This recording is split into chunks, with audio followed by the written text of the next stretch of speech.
sister moon. I seldom see you, seldom hear your tune. Preoccupied with selfish misery. Greetings, Uncle Travelling Matt here, and this is the first of my new series, or the continuation of an old series if you want, of videos detailing my walk, my Camino from Florence through Assisi to Rome on the way of St. Francis of Assisi. And it's been a while.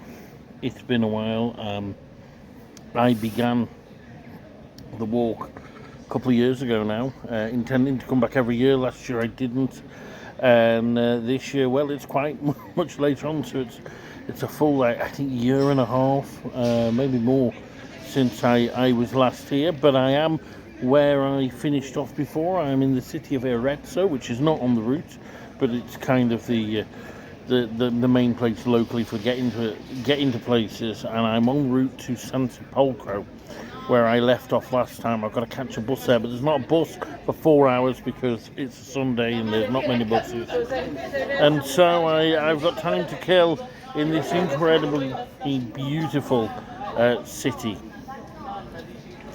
And as I'm doing it, it's also a time to reflect.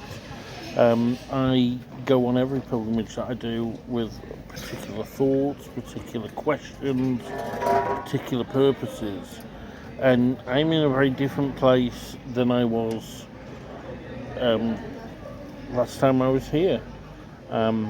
Not necessarily better or worse, unhealthier certainly.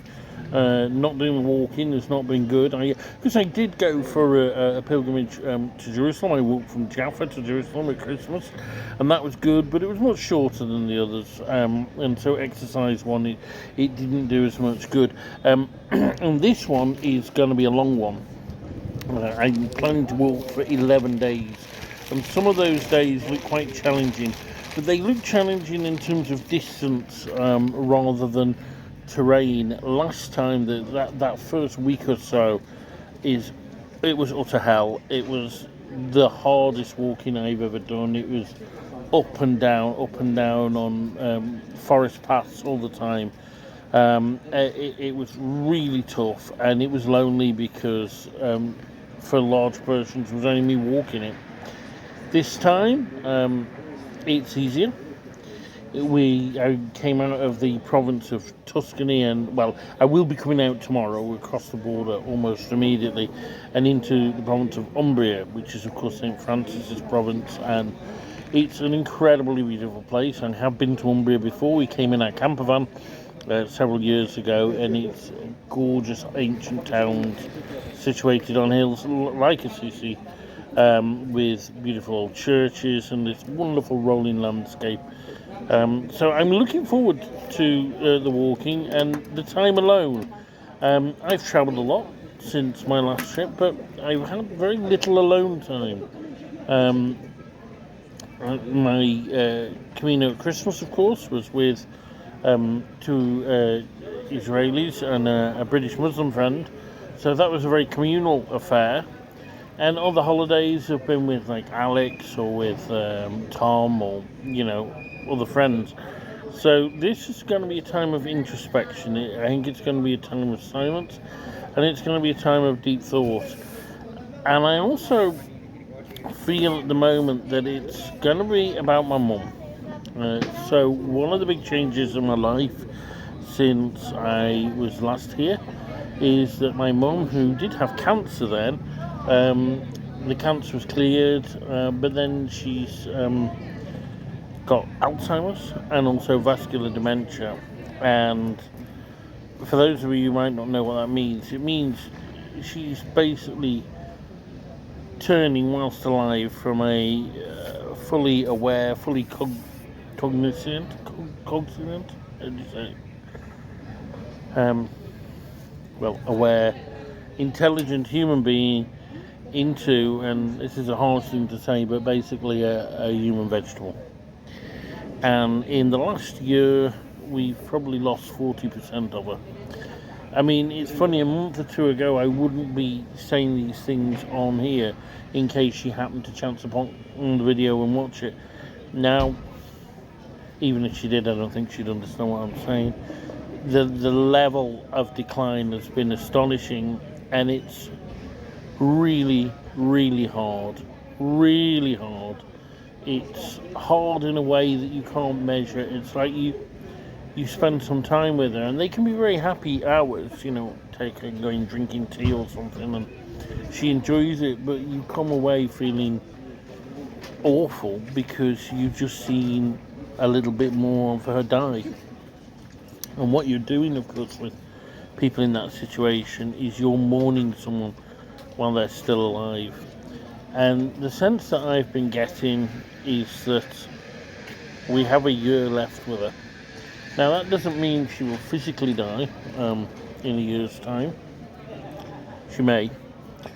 But I just feel that in a year there'll be so little left that, you know. And so I guess my point this pilgrimage is to think about that, to think about her journey, and to prepare for it, because when I go back I'm going to move in with her, and it's going to be tough. It's going to be tough. But I feel it's something I need to do, and I will support her as long as I can, but there will come to a point when she has to go in a home.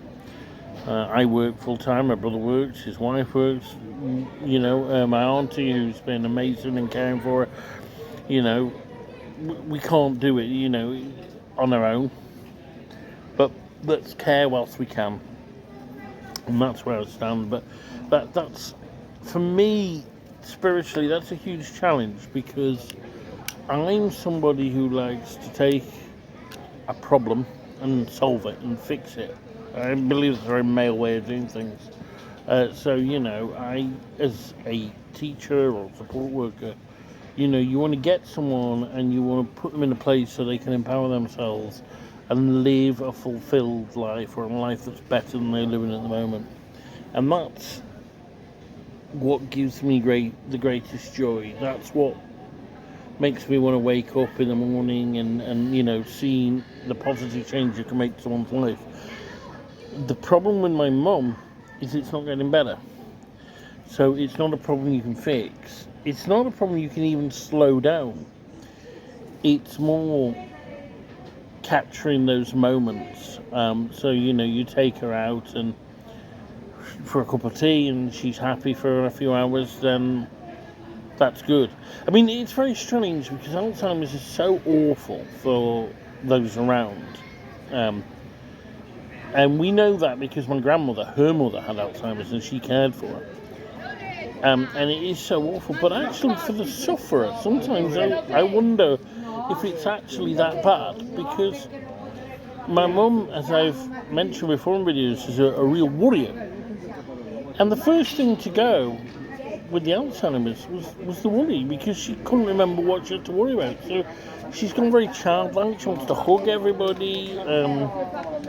She's very loving and friendly, and she's not worried about stuff. Whereas she spent her whole life worrying about stuff that really she didn't need to worry about at all. And I would actually say that I believe the reason she has Alzheimer's, this is not scientifically proven, by the way, my theory is she's worried and she's had so much stress over so many illnesses over the years that her brain just subconsciously said, no, can't be bothered with this anymore, and went.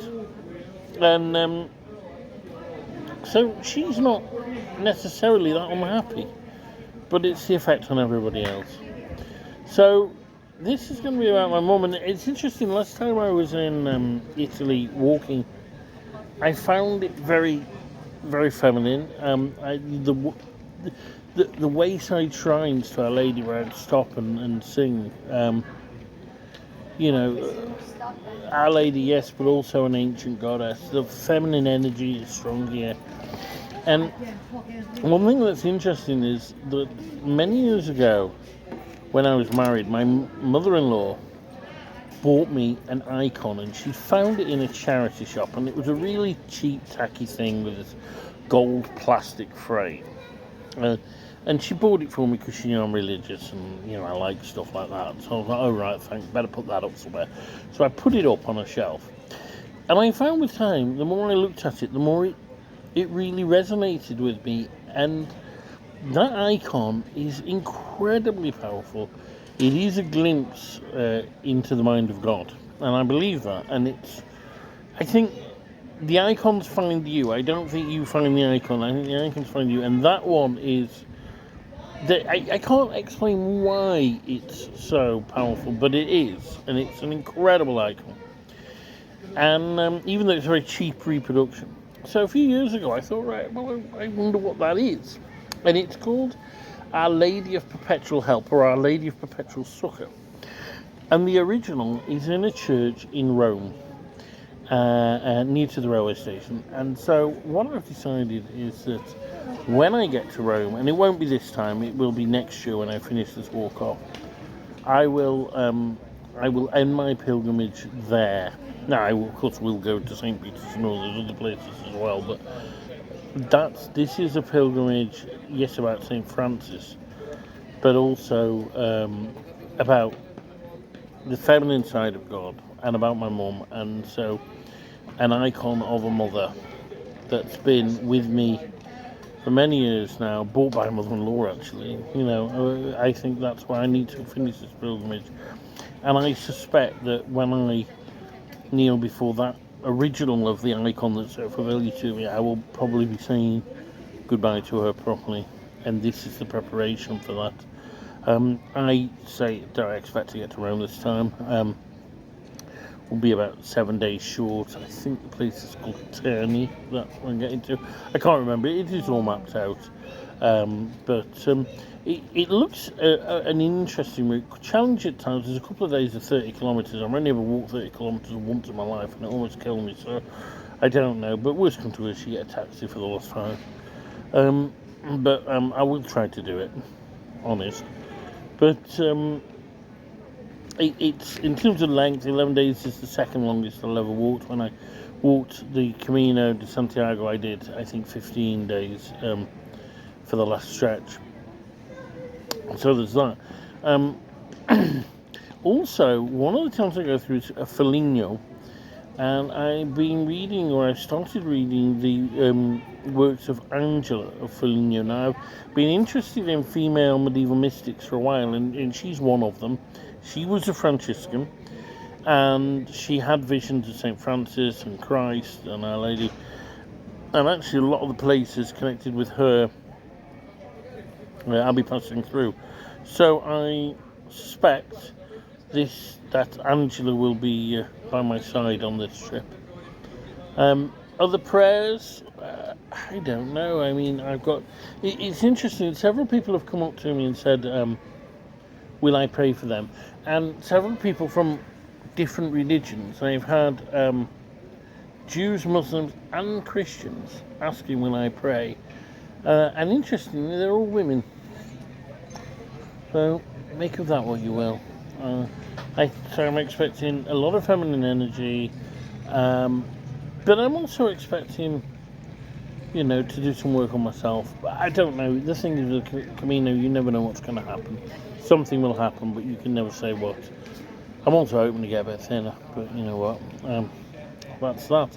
So that's me, ultimately Matt, in front of the St. Francis of Assisi Church in Arezzo, saying at the beginning of the second stage of my Camino de Francisco de Assisi, keep traveling and stay on the path. Brother sun and sister moon, I now do see you, I can hear your tune, so much in love with all that I survey.